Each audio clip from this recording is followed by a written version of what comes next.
Genius TV. Yes sir. Ngachaliwa nga mukwano wange. Mutabani wo.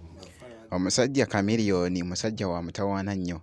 Ndabyeko kaakatambi awo asiimye munnanga ate faani we amuwadde munnanga ate iPad. Bye ngenda okubeera nga nkutuusaako ate nga mu maaso awo nina munnanga ate omukulu Bebe Cool abadde ali mu kutesitingamu munnange kuzimu ku nnyimba ze okuva mu alubamu ye munnanga ate Break the Chains. Kakati nno ngenda kubeera nga mbikutuusaako ate mu maaso awo nina munnanga ate Pallaso ne Queen Mina.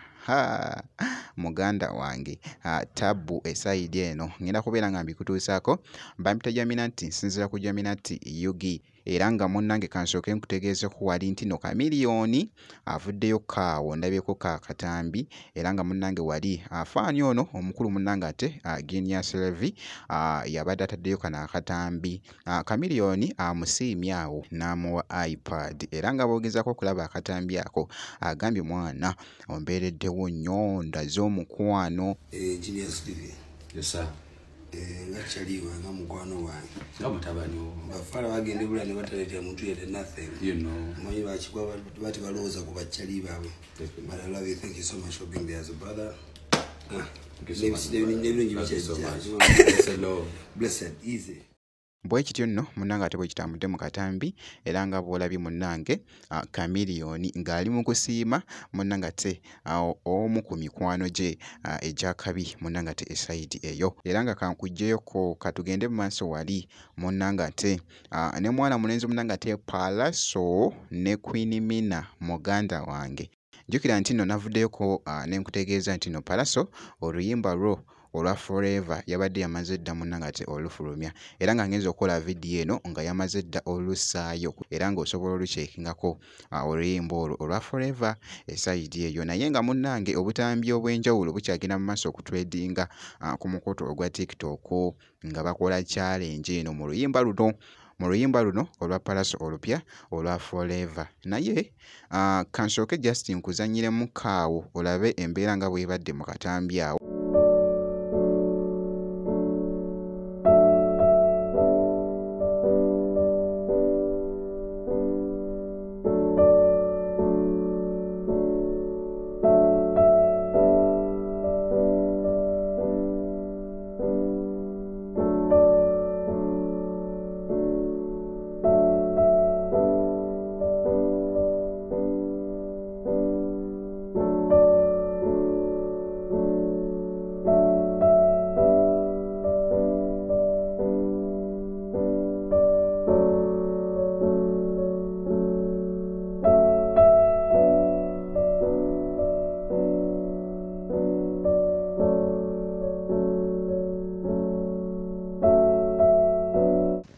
Era nga bw'olabye munnange nga bwe kitambudde mu katambi jjukira nti nno babadde jasi nga bamiininga nti nno wali nga omukyala abadde ali mukoza ebintu awo omwami n'ajja naye omwami n'atawa munnange ate keya bulungi omukyala n'agamba waaye kankuleke. Kakati ate ne wabeerawo munnange ate omusajja omulala n'ajja awo n'ayambako ku mukazi we nga alaga nti nno munnange ate asobola okuyamba ku mukazi we ng'ali mu kukola munnange ate emirimu era nga bw'olabye munnange ate mu katambi esayidi eyo.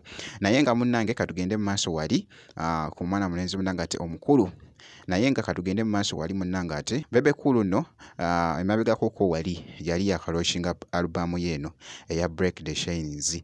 Jjukira nti nno n'agamba nti nno alubamu eno eriko ennyimba 16 era nga munnange yavaayoko wali n'ayogera n'agamba nti nno alubamu eno emutwalidde munnange ate obutitimbi bw'ensimbi mu muganda wange obwa $. Obungi ennyo esayidi eyo era nga munnange wali abaddekoko mu kifo ekimu awo nga just abadde ng'ali mu performingamu naye ng'abadde eno ku sayidi ya DJ eno munnange ng'ali baweeramu eyo muganda wange era nga boogezako okulaba akatambi ako wali ng'ali ne DJ we.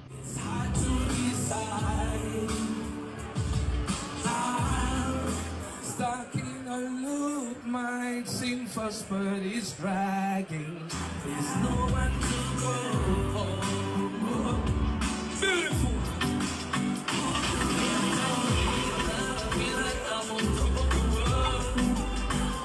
You never keep me waiting because your love is all I True African love with Yemi Holiday.